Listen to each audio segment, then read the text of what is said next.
Hello, good afternoon বন্ধুরা। দেখতে পাচ্ছেন আমাদের বাড়ির উঠানে বসে আছি। আমার সাথে তিনজন আমার অত্যন্ত প্রিয় তিনটি ভাই বোন বসে আছে। এরা এসেছে আমাদেরই সালতা থানার আটঘর ইউনিয়ন থেকে এসেছে।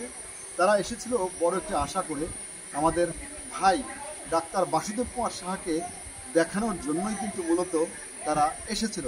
কিন্তু অত্যন্ত দুঃখের বিষয় যে ডাক্তার বাসুদেব সাহা ঠিক কিছুক্ষণ আগেই ঢাকার উদ্দেশ্যে রওনা হয়ে গেছেন। কারণ তার আজ অপারেশন আছে এবং বেশ কিছু রোগী আছে। তারা অনেক প্রতীক্ষা করছিল যে ডাক্তার আসবেন তখন তাকে গ্রামে দেখাবেন। আজ ডাক্তার বাসুদেব সাহা 3 দফা পেশেন্ট দেখেছে বাসায়। যদিও তিনি এসেছিলেন একটি অনুষ্ঠান উপলক্ষে, কিন্তু তারপরেও গ্রামে এলে কিন্তু ডাক্তার বাসুদেব কুমার সাহা কখনোই তিনি যেটাকে বলা যে একা থাকতে পারেন না, বা তার যে একটু বিশ্রাম সেটি কিন্তু কখনোই পান না। স্বভাবতই সঙ্গত কারণেই তাকে রোগী দেখতে হয়। তো আজও কিন্তু 3 দফা রোগী দেখেছেন। কিন্তু এরাও কিন্তু এসেছিলেন আটঘর ইউনিয়ন থেকে। তো আমি একটু জানতে চাই এই ভাইয়ের কাছে, ভাই তুমি তো আটঘর থেকে এসেছো, এবং আমি জানতে পারলাম তুমি ডাক্তার বাসুদেব কুমার সাহার, এদিকে তাকাও, বাসুদেব কুমার সাহার একজন অন্ধ ভক্ত। হ্যাঁ, তুমি তার প্রতিটা স্ট্যাটাস দেখো, তার স্ট্যাটাসে কমেন্টস করো। অবশ্যই। তো আজ তুমি মূলত কাকে দেখানোর জন্য এসেছিলা বলো? আসছিলাম আমার এই আদরের ছোট ভাগ্নিটাকে দীর্ঘদিন ধরে এই নাক কান গলায় সমস্যা নিয়ে আছে। তা অনেক আশা নিয়ে আসছিলাম, কিন্তু তাকে আর দেখাইতে পারলাম না। এই কষ্ট নিয়েই হয়তো ফিরে যেতে হবে। যাই হোক, কোনো ব্যাপার না। কারণ হচ্ছে যে ডাক্তার বাসুদেব কুমার সাহা আবারই আসবেন। এরপরে যখন আসবেন তখন দেখাতে পারবে।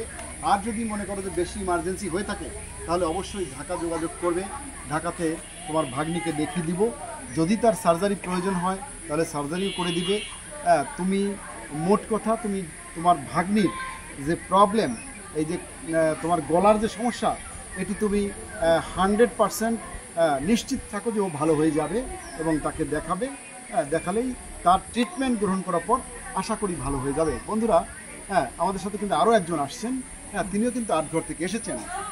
আসলে ডাক্তার বাসুদেব কুমার সাহা এই মুহূর্তের অত্যন্ত নাক কান গলা বিষয়ের একজন জনপ্রিয় ডাক্তার, আপনারা জানেন। তিনি মাঝে মধ্যেই চান্স পেলে বাড়িতে আসেন, যেমনটি আমিও এসে থাকি। তো এই আমার ছোট ভাই এবং ভাগ্নি এরাও কিন্তু এসেছিল ডাক্তার দেখানোর জন্য। তবে হতাশ হওয়ার কিছু নাই ছোট ভাই, তুমি অবশ্যই ডাক্তার বাসুদেব কুমার সাহাকে দেখাতে পারবে। আমি এই ভিডিওটি ছাড়ব এবং বন্ধুরা আপনারাও কিন্তু কমেন্টস করবেন। যদিও আমি একদম এই লুঙ্গি পরিহিত অবস্থায় বসে আছি, গ্রামে এসেছি, এতক্ষণ কিন্তু আমি খালি গায়েই ছিলাম বন্ধুরা। কারণ গ্রামের এই যে প্রকৃতি, এই যে প্রকৃতির যে হাওয়া, এই যে বাতাস, এই যে আলো, এগুলি গায়ে লাগলে যে কত উপকার এটি কল্পনাই করা যায় না।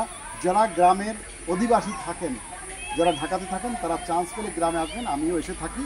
আপনারাও এইরকমভাবে মাঝে মধ্যেই গ্রামে একটি চক্কর দিবেন, তাহলে আপনাদের মন ভালো থাকবে, আপনাদের কাজ করার একটা স্পিড এটা বাড়বে, এবং আপনারা অবশ্যই প্রকৃতির সান্নিধ্যে আসলে দেখবেন যে আপনাদের খুব খুব ভালো লাগবে। আর সবচেয়ে বড় কথা হলো যে গ্রামের মানুষের সাথে দেখা হলে তাদের সাথে একটি ভাব বিনিময়, একটি মত বিনিময় হয়, তাদের সঙ্গে মন খুলে দুটি কথা বলা যায়। এটি তো আসলে আমরা যারা ঢাকা শহরে থাকি এটি সম্ভব হয়ে থাকে না। কত আপন, দেখতে পাচ্ছেন এরা কত কাছের। সেই সুদূর আটঘর ইউনিয়ন থেকে এসেছে। 1 ঘন্টার জন্য আসলে মিস করে ফেললো। তো যাই হোক, আশা করি পরবর্তীতে দেখা হবে। থ্যাংক ইউ, তুমি যে আসছো কষ্ট করে আমাদের এখানে, তোমাকে অনেক ধন্যবাদ। আর ভাগ্নি, কোনো টেনশন করবা না, তোমার রোগ ভালো হয়ে যাবে। তুমি ডাক্তার বাসুদেব সাহার সেবা নিতে পারবে খুব শীঘ্রই। তোমাকে অনেক ধন্যবাদ ভাই। তোমরা ডাক্তার বাসুদেব কুমার সাহার স্ট্যাটাসগুলি তোমরা দেখো, তোমরা নিজে মুখে বলেছো যে আমরা নিয়মিত দেখে থাকি, নিয়মিত কমেন্টস করি। এটি ইটস আওয়ার প্লেজার যে তোমরা আসলে তাকে ভালোবাসো। ডাক্তার বাসুদেব সাহাও সত্যিকার অর্থে তোমাদের অনেক ভালোবেসে থাকে।